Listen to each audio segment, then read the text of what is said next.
Somewhere around 1190 BCE, a scribe in the ancient city of Ugarit sat down and wrote a letter.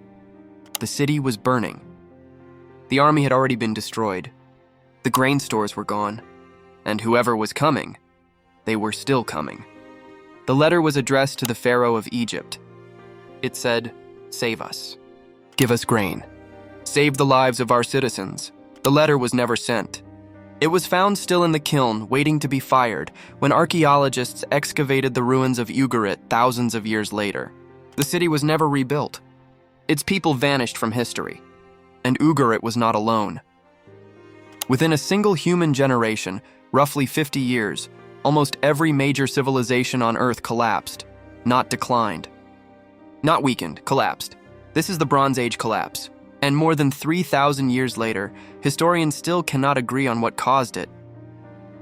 Here is what the world looked like before it happened. The Late Bronze Age, roughly 1550 to 1200 BCE, was the ancient world's first globalized era.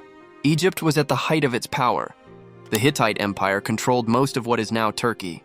The Mycenaeans, the civilization that later inspired Homer's Iliad, dominated Greece and the Aegean.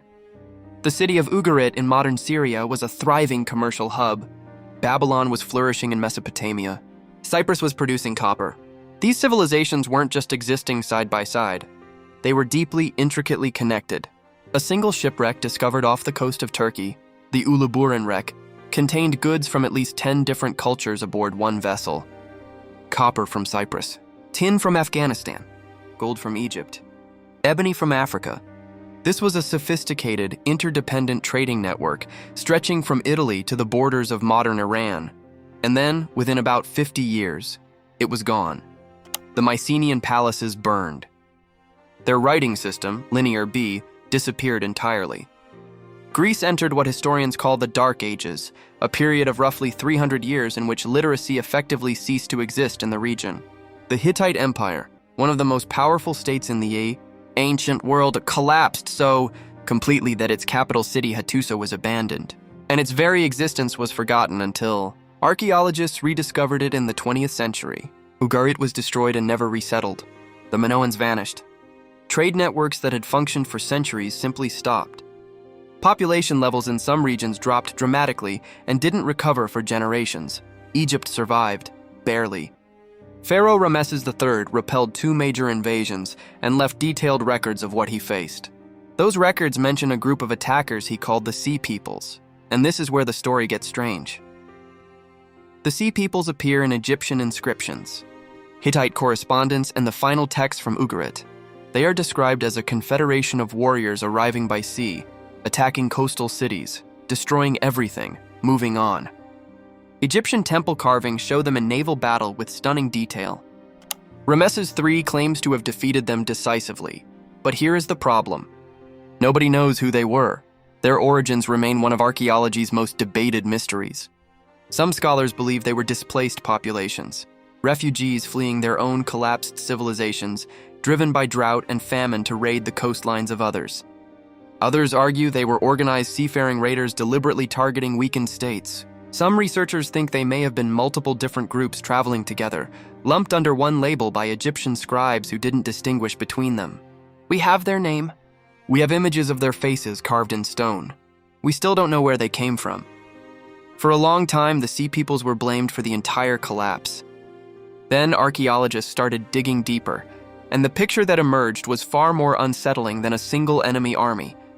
Paleoclimate data, drawn from tree rings, lake sediments, and ancient pollen samples, shows that a severe, prolonged drought hit the eastern Mediterranean beginning around 1200 BCE.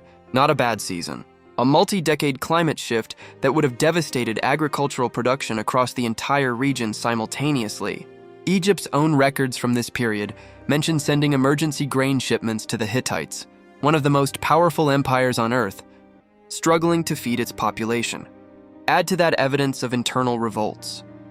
Palace economies across the region had become increasingly extractive, controlling the distribution of food and goods in ways that created enormous tension between elites and the populations they governed. There is evidence of uprisings, defecting mercenaries, cities burning from the inside as well as the outside.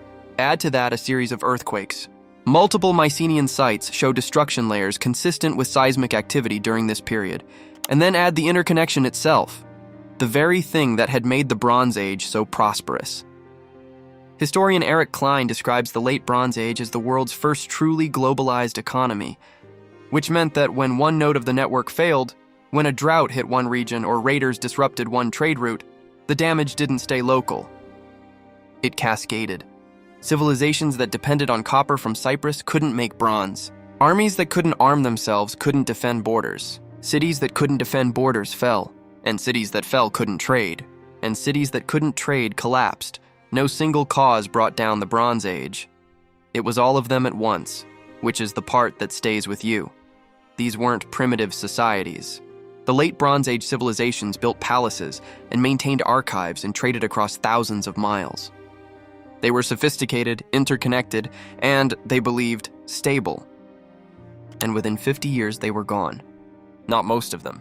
Almost all of them, simultaneously. The question historians are still sitting with isn't just what caused the Bronze Age collapse. It's whether a system can ever be too connected, too dependent on everything else working, to survive when more than one thing breaks at once. The ancient world built the most advanced civilization it had ever seen. Then it wove every part of it together so tightly that when the threads started pulling, drought, invasion, revolt, earthquake, there was nothing left to hold. The scribe in Ugarit knew something was ending. He just didn't know it was everything.